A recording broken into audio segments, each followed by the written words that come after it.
जी नमस्कार दोस्तों, मैं एडवोकेट विजय कुमार राय आपका अपने यूट्यूब चैनल के माध्यम से हार्दिक स्वागत और अभिनंदन करता हूं। मैं रोजाना की भांति आपके समक्ष law legal justice legal awareness के तहत नए नए कानूनी विषयों पर परिचर्चा करने के लिए तत्पर और तैयार रहता हूं। आज का जो विषय हमारा आपके समक्ष है बड़ा ही इंपॉर्टेंट, बड़ा ही महत्वपूर्ण विषय है, जिसमें यह कहा गया है कि जैसा कि हम लोग जानते हैं कि ईमेल, सोशल मीडिया पर भी कई मनचले ऐसे होते हैं जो महिलाओं को शब्दों की व्यवस्था में लेकर चले जाते हैं। उनके प्रोफाइल पर ऐसी ऐसी कमेंट करते हैं जिससे महिलाएं विचलित हो जाती हैं। यह चूंकि नए वर्तमान हमारे भारत देश की परिकल्पना है, हमारे भारत देश की व्यवस्था है। चूंकि विश्व विकास कर रहा तो हम भी विकास कर रहे हैं। आज भी हमारा भारत देश जो है विकासशील की व्यवस्था में है, विकसित नहीं हुआ है। तो जो जजमेंट और जिसकी बात आज मैं आपके सापेक्ष में कर रहा हूं वह क्या है, वह यह है कि ईमेल या सोशल मीडिया पर लिखे गए आपत्तिजनक शब्दों को महिला की विनम्रता का अपमान करने के लिए दंडित किया जा सकता है। यह माननीय बॉम्बे हाई कोर्ट का फैसला है। बॉम्बे हाई कोर्ट ने फैसला क्यों दिया? क्या ऐसी परिस्थितियां थीं कि जिसमें बॉम्बे हाई कोर्ट ने यह फैसला अपने व्यवस्था में दिया कि महिलाओं के पोस्ट पर आपत्तिजनक ईमेल के माध्यम से, सोशल मीडिया के अकाउंट के माध्यम से जो कमेंट का ऑप्शन होता है, उसमें यदि कोई पुरुष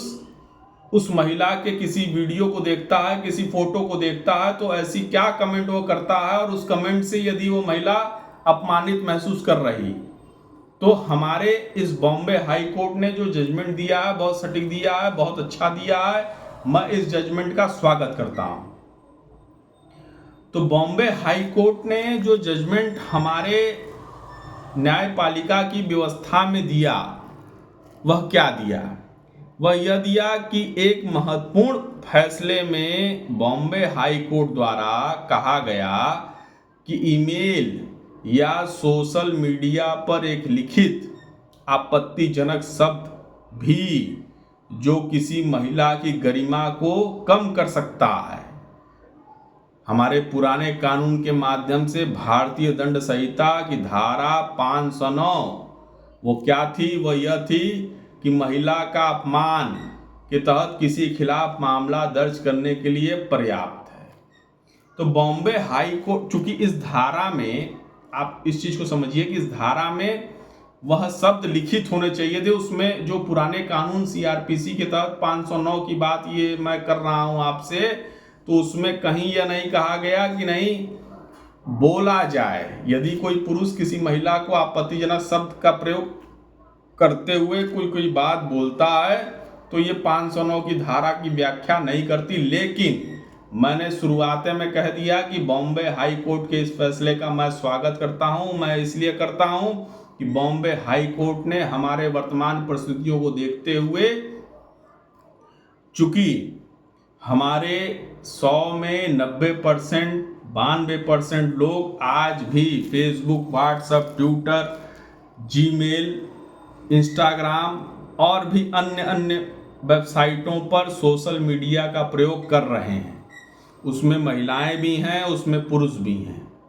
तो मैं बॉम्बे हाई कोर्ट के इस जजमेंट का स्वागत इसलिए कर रहा था कि जैसा कि हमारे सीआरपीसी धारा के अनुसार, यानी कानून के अनुसार 509 सेक्शन के अनुसार यह कहा गया कि नहीं लिखित होना चाहिए, बोलने से कोई मतलब नहीं है। तो मैं इस कानून, इस सेक्शन का और बॉम्बे हाई कोर्ट के जजमेंट का इसलिए स्वागत किया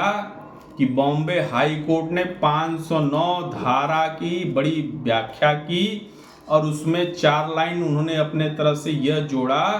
कि जो किसी महिला का अपमान करने के लिए बोले गए किसी भी शब्द को दर्शित करता है के अनुसार बोले गए शब्द का अर्थ केवल बोले गए शब्द होगा, न कि ईमेल या सोशल मीडिया पोस्ट आदि पर लिखे गए शब्द। तो बॉम्बे हाई कोर्ट ने इस पर टिप्पणी की कि 509 धारा जो हमारी कहती है वह बोले गए शब्दों के व्यवस्था में क्या कहती है। अब बॉम्बे हाई कोर्ट ने स्पष्ट तौर पर यह कह दिया कि यदि कोई पुरुष किसी महिला के Twitter account, Facebook account, Gmail account, Instagram account पर आपत्तिजनक शब्दों का प्रयोग करता है और उससे उस महिला की गरिमा खंडित होती है, तो ऐसी व्यवस्था में हमारा बॉम्बे हाई कोर्ट का यह फैसला वर्तमान व्यवस्था के अनुसार लागू होगा और बॉम्बे हाई कोर्ट के इस फैसले का मैं बखूबी एज अ एडवोकेट फॉलो करता हूं और मैं इस फैसले का स्वागत करता हूं, चूँकि हमारे कई क्लाइंट ऐसे हैं जिनकी समस्या यह है कि उनके जैसे महिला हैं तो उनकी व्यवस्था में यह चीज़ें होती हैं बड़े स्पष्ट तरीके से कि साहब हमने एक फेसबुक अकाउंट बना रखा, हमने कुछ रील डाल दिए, हमने कुछ वीडियो पोस्ट कर दिए, उसमें कुछ मन चले जो हैं ऐसे ऐसे अनर्गल टिप्पणी करते हैं जिनको मैं डिलीट करती हूँ। तो अब डिलीट नहीं करना है आपको अपने उस वीडियो में जो भी कमेंट हुए हैं उसके बाबत एक शिकायती प्रार्थना पत्र अपने नज़दीकी थाने पर देना है और थाने वाला उस कंडीशन में 509 पुराने CRPC के अनुसार और वर्तमान जो नया कानून हमारा लागू हुआ है उस व्यवस्था में वो आपके एप्लीकेशन पर काम करेगा और विपक्षी के खिलाफ जो है एक मुकदमा दाखिल करेगा 509 जो हमारे पुराने कानून के अनुसार। उसमें स्पष्ट तौर पर यह कहा गया है कि कोई भी महिला यदि कोई पोस्ट अपने ईमेल सोशल मीडिया पर करती है, उसका अगर कोई दुरुपयोग या उसकी ऐसी भाषा का प्रयोग करता है जिससे उस महिला की गरिमा खंडित होती है, तो 509 हमारे पुराने कानून के अनुसार सेक्शन लागू होते हैं और उसी व्यवस्था में यह नया बॉम्बे हाई कोर्ट का जजमेंट है जिसका मैं बखूबी स्वागत और अभिनंदन करता हूं कि ऐसे ही जजमेंटों की अपेक्षा हमारा देश, हमारी महिलाएं, हमारे भाई बंधु कर रहे, जिसमें कोई पीड़ित हो उस व्यवस्था में ऐसे जजमेंटों की बहुत आवश्यकता है। यदि आपको मेरा ये वीडियो पसंद आया हो तो आप इसे लाइक सब्सक्राइब जरूर करें ताकि फिर एक नए वीडियो के साथ मैं एडवोकेट विजय कुमार राय आपके समक्ष प्रस्तुत हो सकूं, और इसे सब्सक्राइब, लाइक, शेयर जरूर करें। जय हिंद, जय भारत।